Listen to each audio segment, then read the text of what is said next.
You're about to hear something different. Not a tale from the past, but the moment a legacy begins.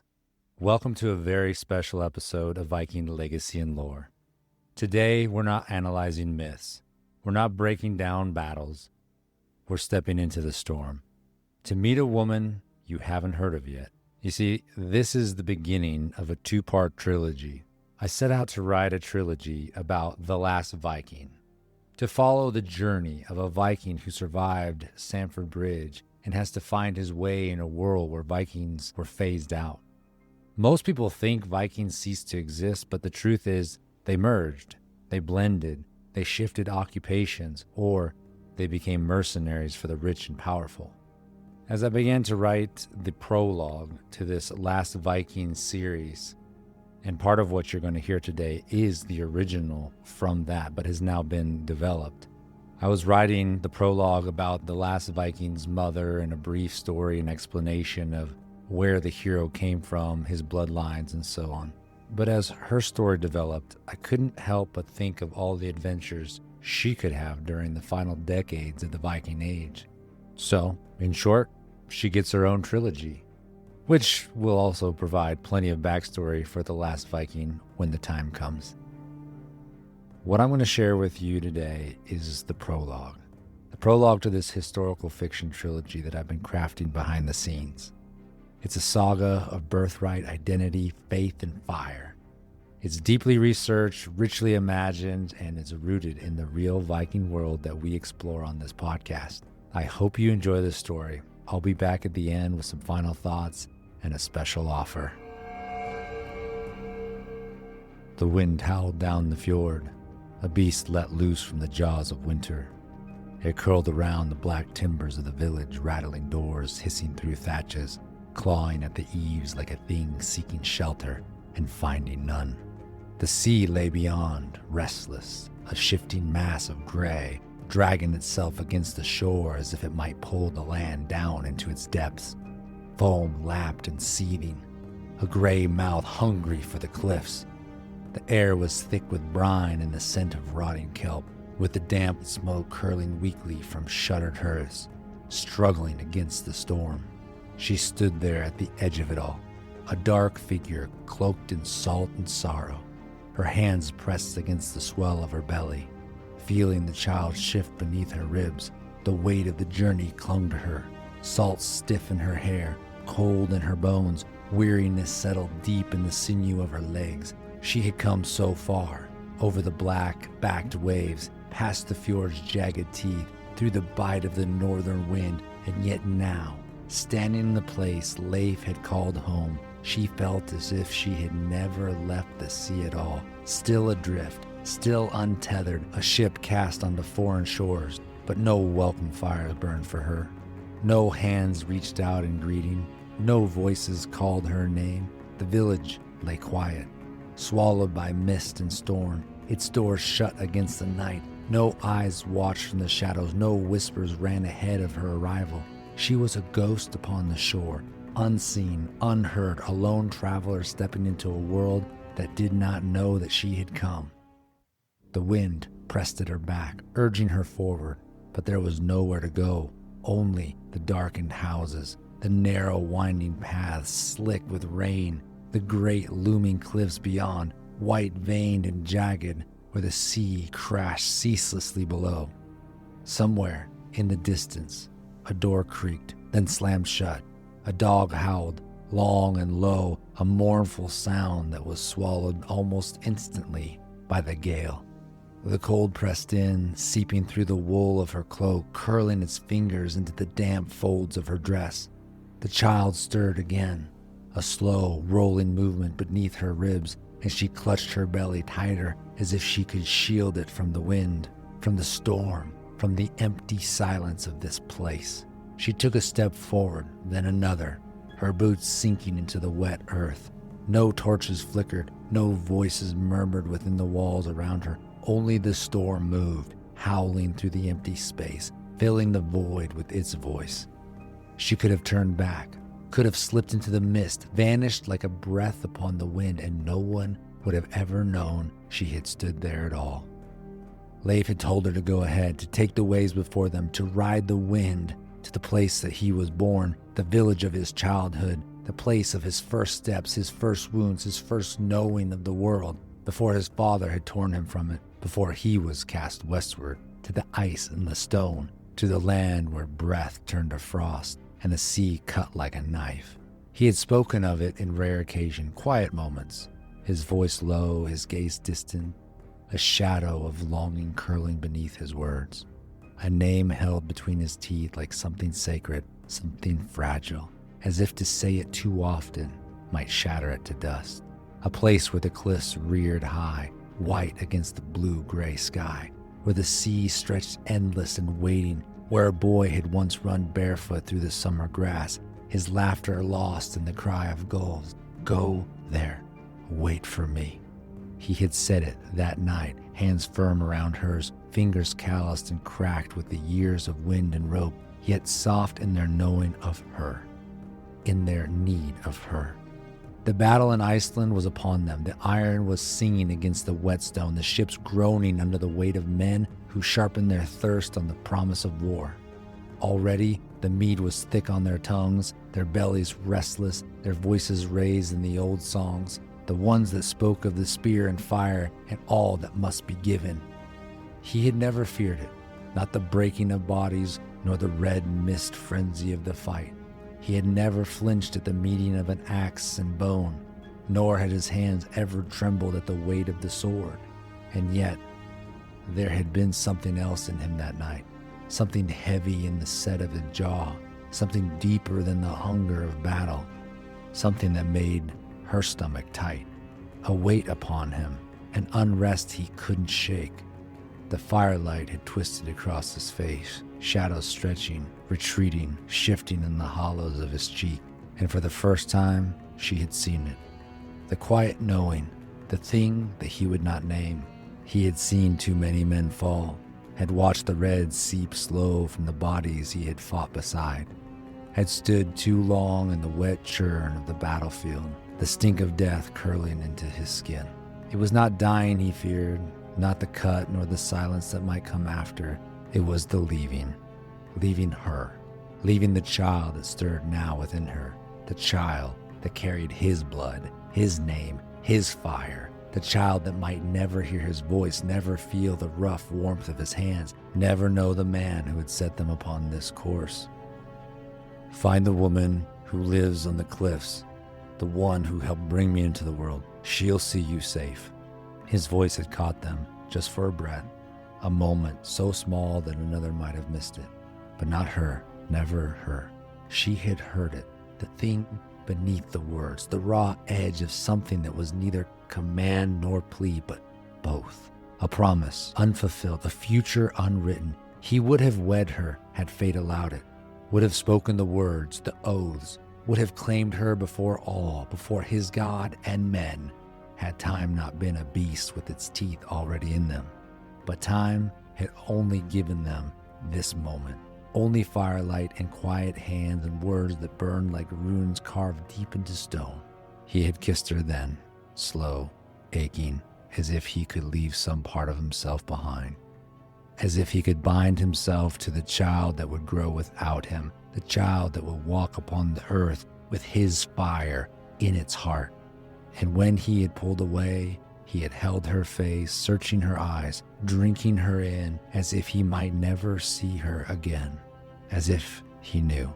The moment her feet left the dock and carefully moved onto the ship's ocean-soaked deck, the bell tolled, a hollow sound, lost to the wind. The first mate moved in silence, loosening the ropes, the sail falling limp before catching the breath of the storm. The vessel drifted back into the black, slipping from the tether like a thing unmarooned from the world. She did not turn, did not watch him vanish into the dark, though she could feel his leaving, the weight of the child and his legacy pressing against her ribs. The ship and the shore were swallowed whole by the night, the dark engulfing, the sea winds separating, yet pulling them both toward the place where fate had laid its snare.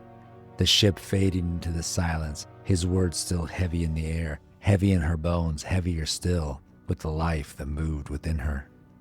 And then he was gone, and she was alone.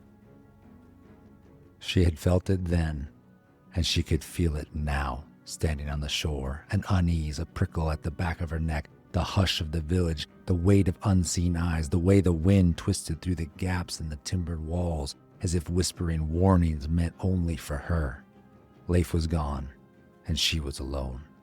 She had no standing here, no name to claim, but the one whispered in the dark, the one that belonged to a man who was not her husband, and that she knew was a dangerous thing. The cold bit through her cloak, through her damp skirt, through the trembling in her limbs that was not only from the wind. She had no place among them, these people who had birthed him, raised him, sent him away to be shaped by salt and steel.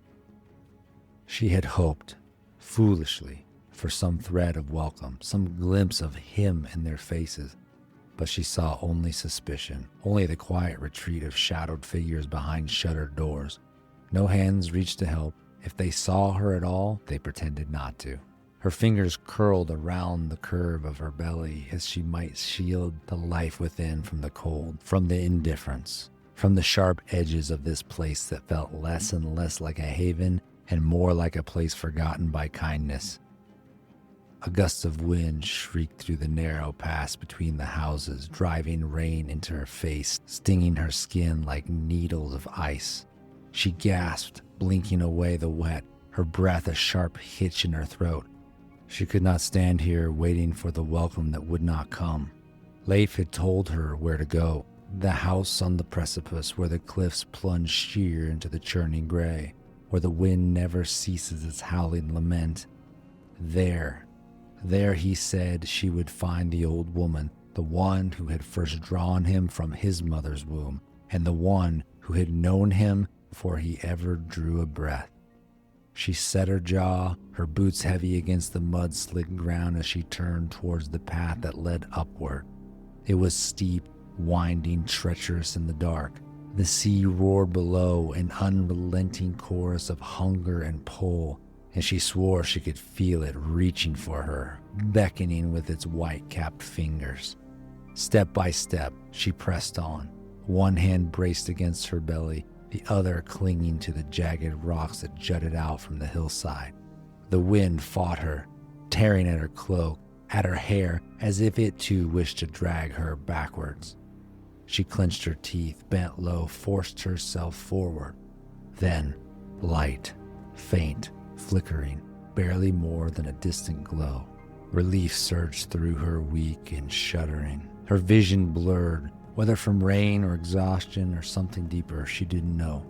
But she pushed forward, feet slipping on the wet stone, breath ragged in her throat. The light swayed, dim and uncertain.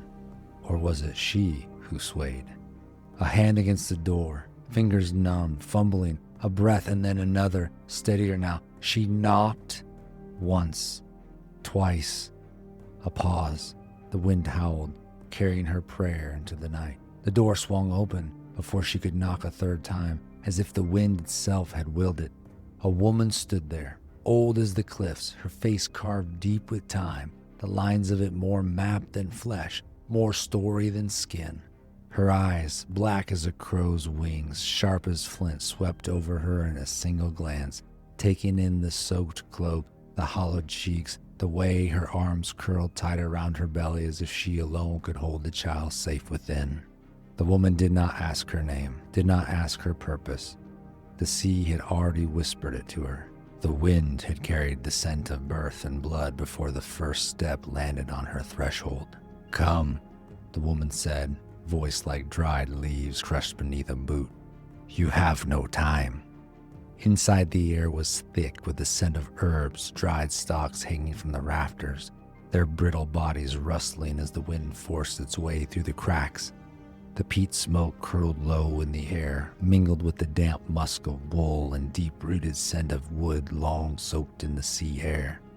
A fire smoldered in the hearth, not roaring but steady, its glow licking at the stone walls, casting the place half into shadow and half into flame.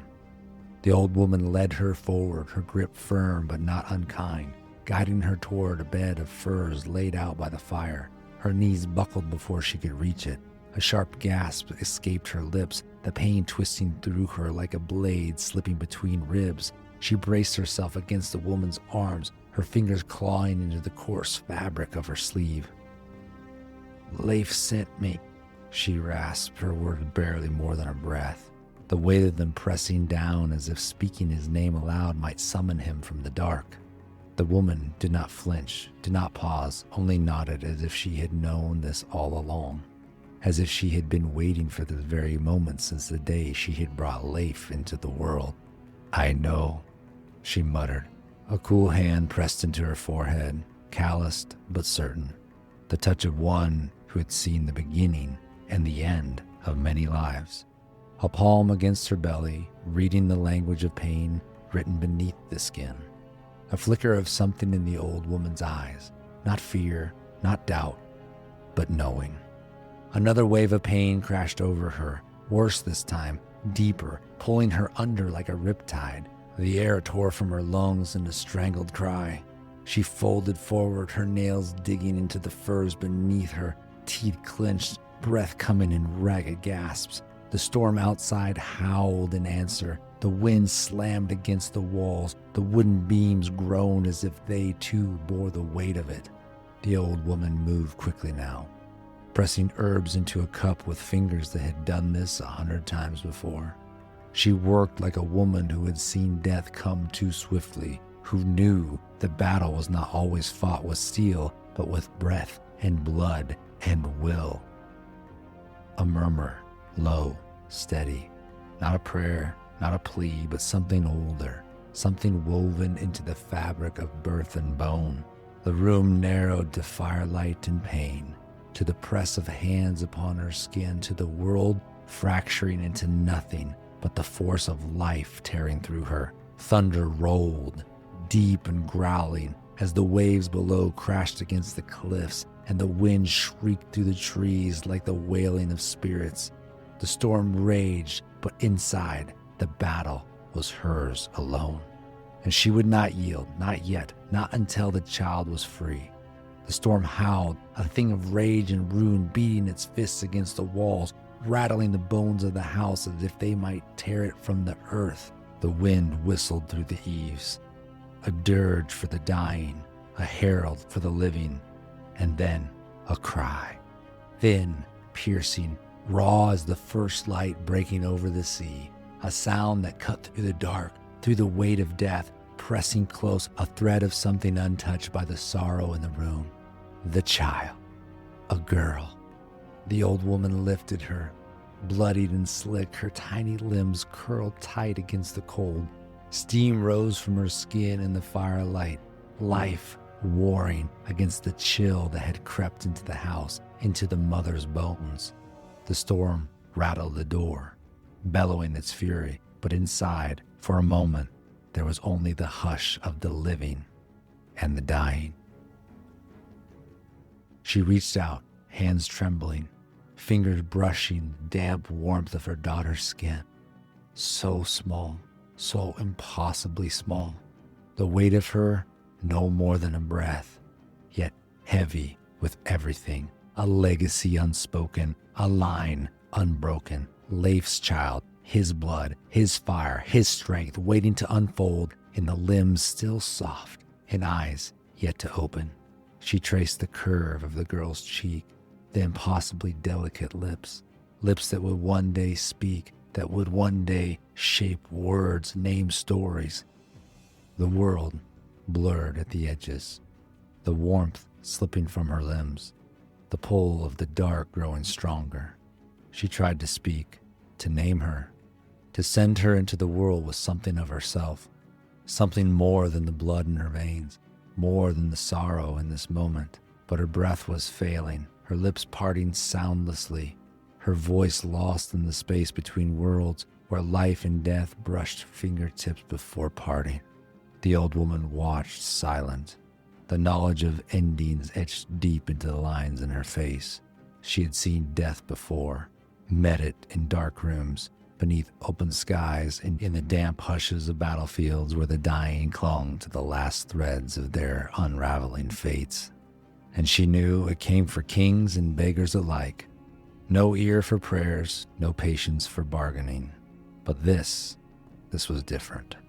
This was a severing and a forging, a breath stolen and another drawn, a thread cut and another pulled taut upon the loom. Outside, the wind howled, a keen thing rattling the walls as if the storm itself mourned. The fire in the hearth flickered, guttering low, casting long shadows upon the walls, shadows that stretched, that shifted, that seemed to bow in reverence to the moment. Then the child cried, not the frail, thin wail of a newly born, but something sharp, raw, unyielding, cutting through the storm with a force that did not beg for life but demanded it. The old woman felt the sound through the bones of the house, through the very air itself, as if the world had been holding its breath and now exhaled in answer. And then the thunder came. Not a distant murmur, not a rolling growl of a storm drifting beyond the cliff, but a shattering, sky-splitting roar, a crack that shook the earth beneath them, that rattled the rafters and sent the bundles of herbs trembling from the ceiling beams. The very walls seemed to shudder and groan, the wind shrieking in its wake as if the heavens had spoken. The old woman did not flinch. She had seen this before, once in a life long past, when men spoke of omens and women who bore kings into the world with blood and thunder. She had felt it before, in the stillness before a battle, in the hush before a great storm broke upon the land, in the moment before a name was spoken that would not be forgotten. Her black eyes fell to the child, to the small, writhing thing, to the fist curled tight as iron, to the lungs that carried the fire of life, of defiance, of something that would not be tamed. She nodded to herself. She will live. The old woman murmured, the storm has named her. She lifted the child, her voice rising firm as the cliffs, steady as the sea. Tora. The name rang through the dim firelight, carried on the wind, claimed not by the woman who had borne her, but by the world itself. Outside, the thunder rolled again, softer this time, distant, like the growling of something that had given its blessing and now withdrew satisfied. And upon the firs, her breath now stilled, the mother let go. And so she was named, not by her mother, not by a man, but by the storm itself. Tora, which in Norse means thunder. This is just the beginning of a story carved from ice, fire, and faith. It's a saga full of adventures where even the gods are questioned, where warriors rise and fall, where the girl born in silence might just change everything. I hope you were drawn in. I hope something stirred in you as you listened, because this trilogy will not only bring history to life, it will awaken something ancient in your spirit. If you want to hear more of Tora's story, leave a comment. You can leave a review. Tell me what you felt. And if you want to be among the first to read chapter 1, here's my offer. Just send an email to Viking Legacy and Lore at gmail.com, and I'll send you the first chapter to read and enjoy before anyone else gets a chance. Think about that legacy. This is just the beginning. Until next time, be bold, be strong, and awaken the Viking in you.